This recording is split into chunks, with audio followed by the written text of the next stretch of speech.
அஸ்ஸலாமு அலைக்கும் friends. Hi friends, எல்லோரும் எப்படி இருக்கீங்க? அல்ஹம்துலில்லாஹ் நானும் நல்லா இருக்கேன். நீங்களும் நல்லா இருப்பீங்க நம்புகிறேன் இன்ஷா அல்லாஹ். இன்றைக்கி பார்த்தீங்கன்னா சிக்கன் பிரியாணி எப்படி செய்யலான்னு பார்க்கலாம். அதுக்கு 1 kg அளவுக்கு சிக்கன் எடுத்திருக்கேன். இதில் கொஞ்சம் சால்ட்டையுமே ஒரு கப் அளவுக்கு தயிரும் ஆட் பண்ணி நல்லா கலந்து வச்சுக்கலாம். ஒரு 15 மினிட்ஸ்க்கு போதும். சிக்கன் அப்போ தான் நல்லா சாஃப்ட்னஸாக இருக்கும். இப்போ பார்த்தீங்கன்னா ஒரு பிரியாணி செய்கிற கடாயில் ஆயிலை ஆட் பண்ணிக்கிட்டு ஒரு 2 ஸ்பூன் கீயுமே ஆட் பண்ணியிருக்கேன்.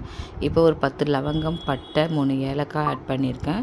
இது கூட 7 பச்சை மிளகாவை கீரி ஆட் பண்ணியிருக்கேன். இப்போ 1 கிலோ அரிசிக்கு 1/2 kg வெங்காயம் கட் பண்ணி அதையுமே ஆட் பண்ணி நல்லா வதக்கி விட்டுக்கலாம். இப்போ நெல் அரிசி, சீரக சம்பா அரிசி ஸ்டார்ட் பண்ண போதே நம்ம இந்த அரிசியை ஊற வச்சிடலாம். இப்போ பார்த்தீங்கன்னா 1 1/4 கிலோக்கு தக்காளி கட் பண்ணி வச்சுருக்கேன். அதையுமே ஆட் பண்ணி நல்லா வதக்கினதுக்கப்புறம் ஒரு 1/2 கப் அளவுக்கு இஞ்சி பூண்டு பேஸ்ட் அரைச்சி வச்சுருக்கேன். அதையுமே ஆட் பண்ணி நல்லா அந்த பச்சை ஸ்மெல் போனதுக்கப்புறம் இப்போ நம்ம மிக்ஸ் பண்ணி வச்சுருக்கோம் இல்லையா, அதுக்கு தயிரில் அந்த கறியை எடுத்து நம்ம இதில் ஆட் பண்ணிக்கலாம். இப்போ நல்லா வதக்கி விட்டுக்கிட்டே இருக்கலாம். இப்போ கொஞ்சமாக தயிர் எடுத்து வச்சு அதையுமே இது கூட ஆட் பண்ணி நல்லா கலந்து விட்டுக்குங்க. இப்போ பார்த்திங்கன்னா 1 ஸ்பூன் அளவுக்கு மஞ்சள் தூள், 2 ஸ்பூன் மிளகாய் தூள் ஆட் பண்ணுறேன். ஏன்னா இப்போ இதில் ஆச்சி தனி மிளகாய் தூள் ஆட் பண்ண போகிறேன். ஏன்னா காரம் அதில் கொஞ்சம் தூக்கலாக இருக்கும்.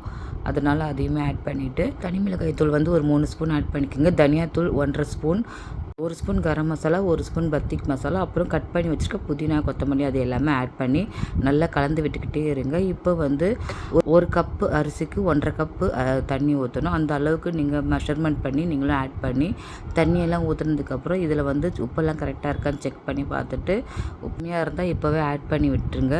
நல்லா கொதிச்சதுக்கப்புறம் நம்ம ஊற வச்சுருக்க அரிசியை இதில் ஆட் பண்ணிக்கலாம். இந்த ஸ்டேஜில் மிளகாய் தூள் கூட ஆட் பண்ணிக்கலாம், காரம் கம்மியாக இருந்தால். இப்போ நான் அரிசியை ஆட் பண்ணி நல்லா கலந்து விட்டுக்கிட்டு அரிசியில் கொஞ்சமாக தண்ணி ட்ரை ஆகும் போது இதில் நம்ம லெமன் ஆட் பண்ணிக்கலாம். லெமன் ஆட் பண்ணதுக்கப்புறம் நல்லா கலந்து விட்டு நெக்ஸ்ட்டு பார்த்திங்கன்னா இதில் கொஞ்சம் கலர் பவுடர் ஆட் பண்ணுறேன். மேலே துணி போட்டு மூடி அதுக்கப்புறம் வெயிட்டை வச்சு நம்ம ஒரு 10 நிமிஷம் தம் கொடுக்க வேண்டியது தான். தம் கொடுத்துட்டு அதுக்கப்புறம் சாப்பாடை கொஞ்சம் கிளறி வச்சுட்டு அப்படியே அடுப்பில் விட்டு ஆஃப் பண்ணி விட்டுருங்க. அவ்வளோதான், சூப்பரான சிக்கன் பிரியாணி ரெடி. இது டேஸ்ட்டு வேறு லெவலாக இருக்கும். நீங்களும் ட்ரை பண்ணி பாருங்கள். இந்த வீடியோ உங்களுக்கு பிடிச்சதுன்னா ஒரு லைக் பண்ணி ஒரு சப்ஸ்கிரைபரும் பண்ணிக்கோங்க.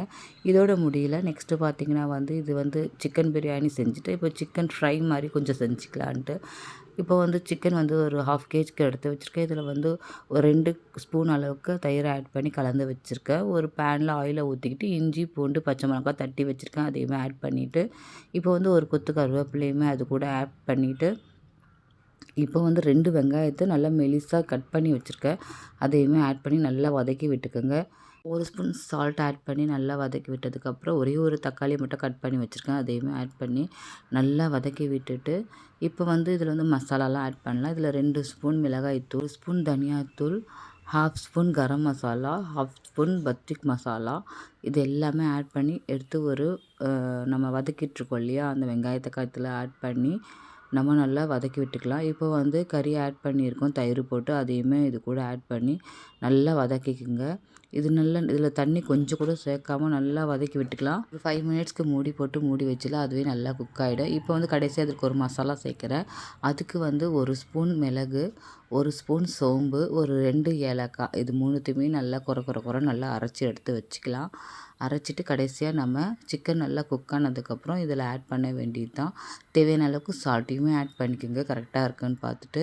இப்போ கடைசியாக இதை போட்டுட்டு இறக்க வேண்டியது தான். இப்போ கொத்தமல்லி இருந்தால் கொத்தமல்லி, கருவேப்பிலை எக்ஸ்ட்ரா மேலே தூவி விட்டு இறக்க வேண்டியது தான்.